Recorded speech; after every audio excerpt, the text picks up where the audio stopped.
2024 CR 2942, State of Texas versus Patricia Munoz. Can I have parties announced for the record for the state? Is that done for the state, Your Honor? Anthony Cantrell for the defendant. And are you Ms. Munoz? Yes, Your Honor. All right, you entered a plea of no contest to count one on June 10th. Excuse me, don't talk behind the court reporter. That's okay. Y'all just ask the deputy to move you to the end. On June 10th, you entered a plea of no contest to count one. The court found there was sufficient evidence to find you guilty. Court deferred finding of guilt as you had applied for deferred adjudication. You entered a plea to aggravated assault with a deadly weapon. State was silent on your application.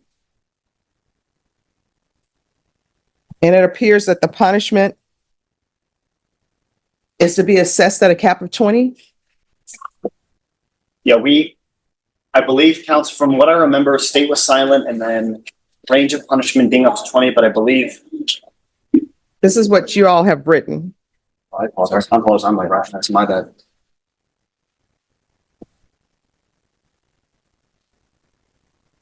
Yes, Your Honor. Yeah, in the event that you didn't grant deferred, then yes, that would be the request below the line. Yes, Your Honor. No. So your plea bargain agreement, according to what I'm reading, is her sentence is to be assessed at a cap of 20 years in the prison, and the state is silent on her application. Is that what I'm reading here? That's right. And then I'm just saying below the line, Your Honor, just what we had written. In the event that it was, that would be the request or the ask. We're back on the record. So that the plea bargain can be clear. According to the plea bargain agreement, the state is going to be silent on your application for deferred adjudication. So that means they are not going to tell the court that they want you to have deferred, and they're not going to tell me that they don't want you to have deferred. They're saying that if I don't grant your application for deferred adjudication, the most time I can sentence you to is 4 years. Can you raise your right hand for me, please? Do you solemnly swear and affirm that the testimony you give will be the truth and nothing but the truth, so help you God? Yes, Your Honor. All right, you can lower your hand. What I just explained to you, do you understand it?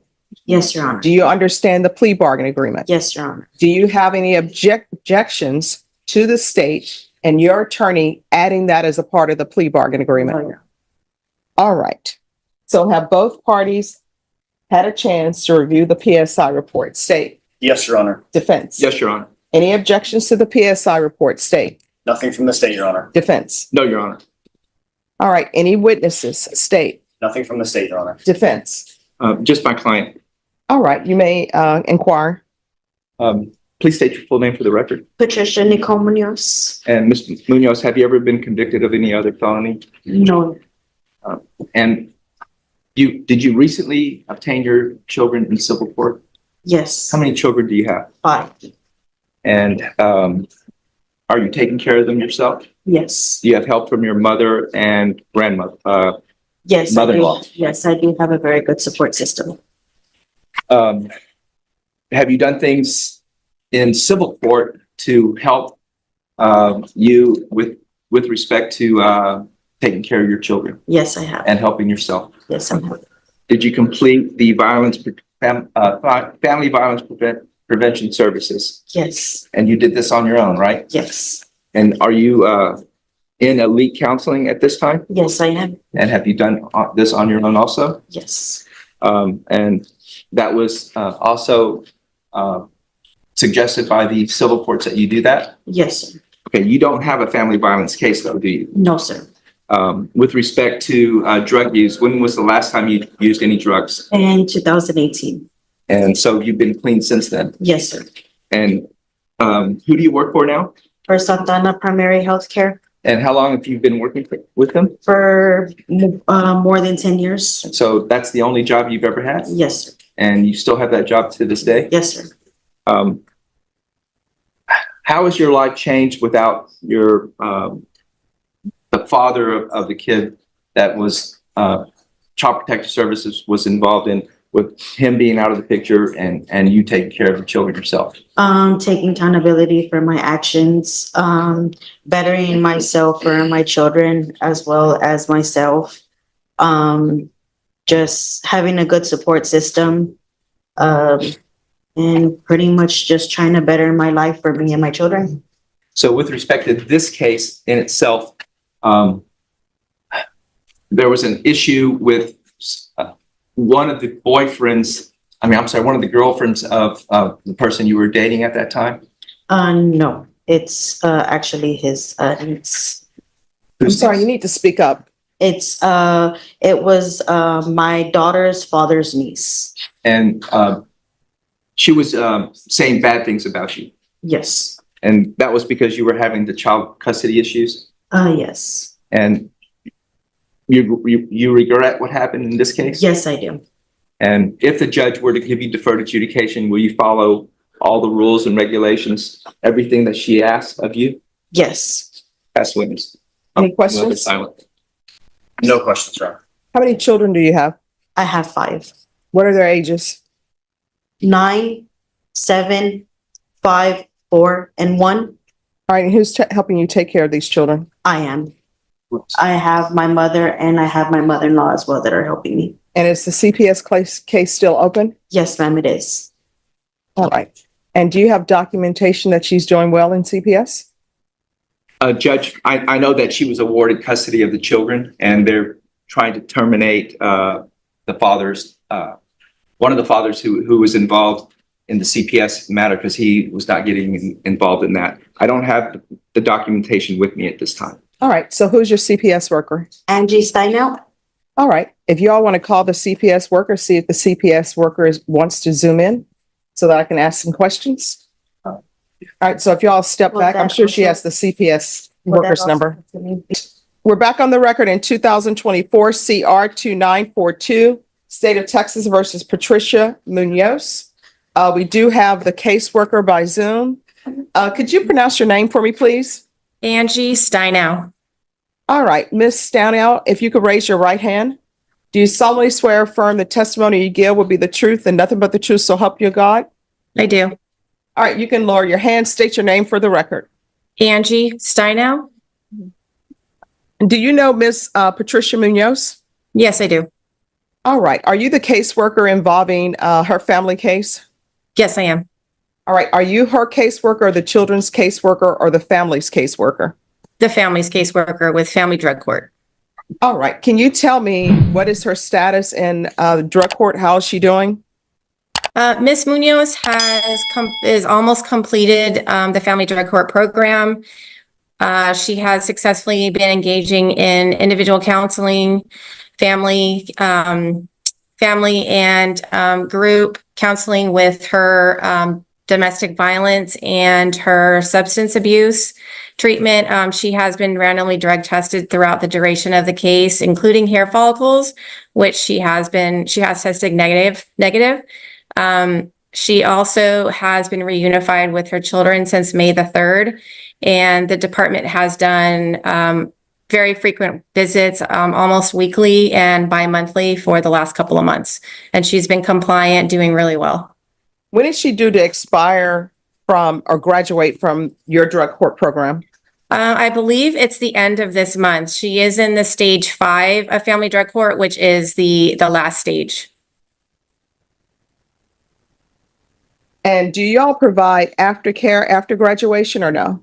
Yes, we do. And she also has a sponsor and a relapse plan. And how long is your aftercare after she graduates? It's at least 6 months, and she will continue to do NA meetings.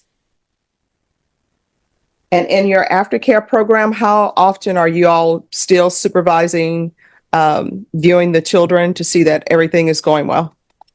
We don't particularly observe the children, as CPS will be closing out their case as well.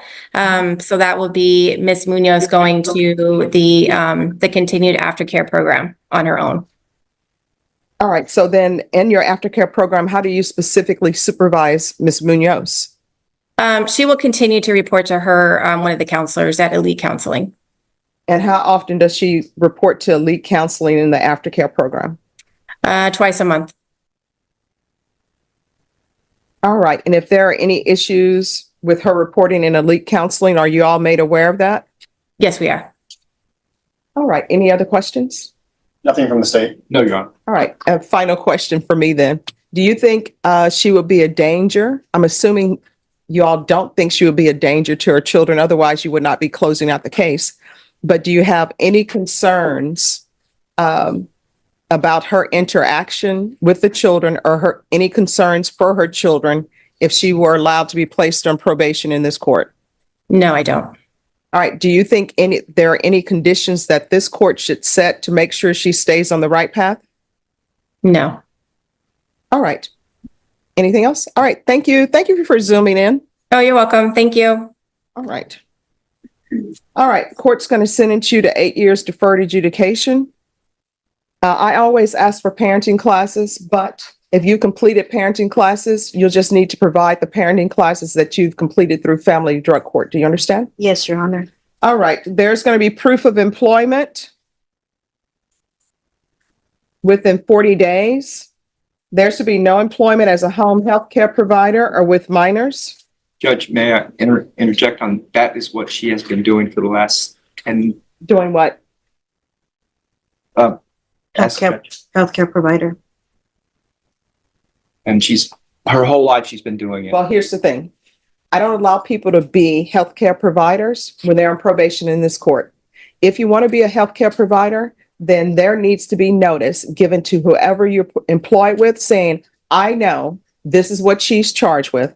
I know she's on probation for this amount of time. And the person that you're providing the healthcare for also needs to be made aware of that. And I need that in writing saying that they have no problem. Otherwise, you're not allowed to do it.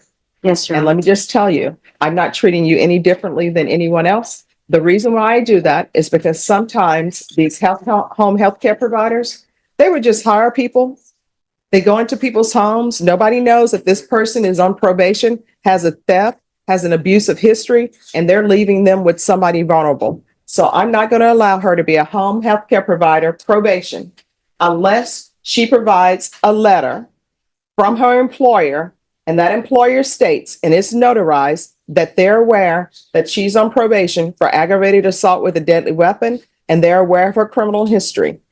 And whomever she is providing the health care to, the individual, they need to provide a notarized letter saying, we know that she's on probation for aggravated assault with a deadly weapon.